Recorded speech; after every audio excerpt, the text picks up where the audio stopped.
এক বোতল পানি কিনা খাওয়ার মতো সামর্থ্য তাদের ছিল না। আমরা পানির বোতল কিনা দিছি, তারা পানি খাইছে।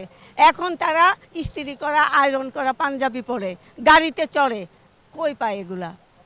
অবশ্যই এটা তৃতীয় কোনো শক্তি আছে তাদেরকে টাকা পয়সা দেওয়ার জন্য, তৃতীয় পক্ষ তাদেরকে সহযোগিতা করছে আমাদের বিপক্ষে লড়াই করার জন্য। প্রার্থী জনাব মির্জা আব্বাস, আপনারা জানেন, তার প্রতিদ্বন্দ্বী নাসিরউদ্দিন পাটোয়ারি। আমরা দেখি যে উনি নির্বাচনী প্রচার কাজ যখন করতে বের হয় তখন বেশিরভাগই মির্জা আব্বাসের নামে মিথ্যা প্রচারণা করেন। তো আমরা বলতে চাই যে মির্জা আব্বাস দীর্ঘদিন আন্দোলন সংগ্রামে আমাদের বিএনপির সাথে জড়িত ছিল, আমাদের নেতাকর্মীর সাথে জড়িত ছিল। উনি অনেক অভিজ্ঞ একজন লোক, বিগত আমলে অনেকবারই উনি নির্বাচন করেছে, আপনারা জানেন। তো আমরা মনে করি উনি নাসিরউদ্দিন পাটোয়ারি যে সমস্ত মিথ্যা প্রচারণা করেন এবং তার বিরুদ্ধে কথাগুলো বলেন, আসলে এগুলা অত্যন্ত নির্লজ্জ একটা বিষয়। এবং আমরা ভারাক্রান্ত হৃদয়ে বলতে চাই, এগুলা করবেন না। আপনি নির্বাচন করতেছেন, ভালো কথা, আপনি নির্বাচন করেন, আপনি আপনার ভোট চান, আমরা ধানের শীষের পক্ষে ভোট চাইব। জনগণ যাকে খুশি তাকে নির্বাচিত করবে, এখানে কারো কিছু বলার নাই। আমরাও বলবো না। যে নির্বাচন করে জয়ী হবেন জনগণ তাকেই মেনে নিবে, আর তো আর কোনো বিষয় নাই। উনি এখনই একটা বিষয় পাইছে, চাঁদাবাজ।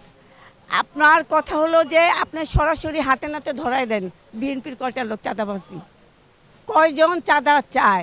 আমরা দীর্ঘ 17 বছর ক্ষমতায় ছিলাম না, কোনো লোক বলতে পারবে না আমরা কারোর উপরে জুলুম করছি, অত্যাচার করছি, নির্যাতন করছি। চাঁদাবাজি তো দূরের কথা, আমরা কারোর কাছে 1 টাকাও চাই নাই। 17 বছর আমাদের গাড়ি ভাড়া ছিল না, আমরা হেঁটে হেঁটে রাজনীতি করছি, আন্দোলন করছি, আমাদের এরকম কোনো ব্যাড রেকর্ড নাই।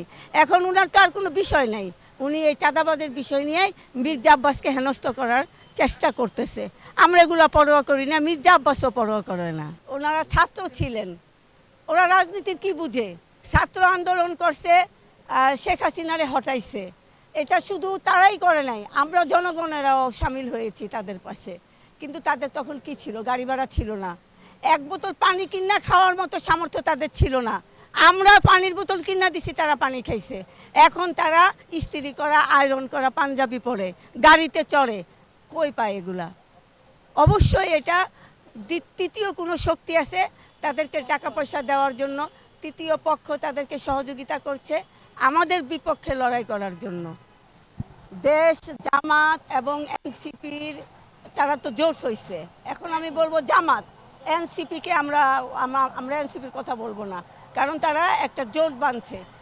জামাত কখনো এই দেশ চালাইতে পারবে না। এদেশের শুধু আমরা ভোটার ছাড়া যারা আছে, ছোট একটা বাচ্চাও বলে জামাত এই দেশ চালাইতে পারবে না।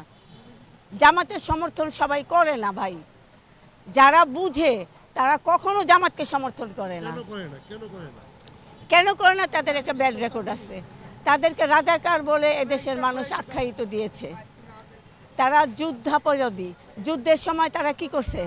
রাজাকারের ভূমিকা পালন করছে। আমার নাম সৈয়দা মরিয়ম বেগম সীমা, সাবেক কাউন্সিলর, এই 20-21।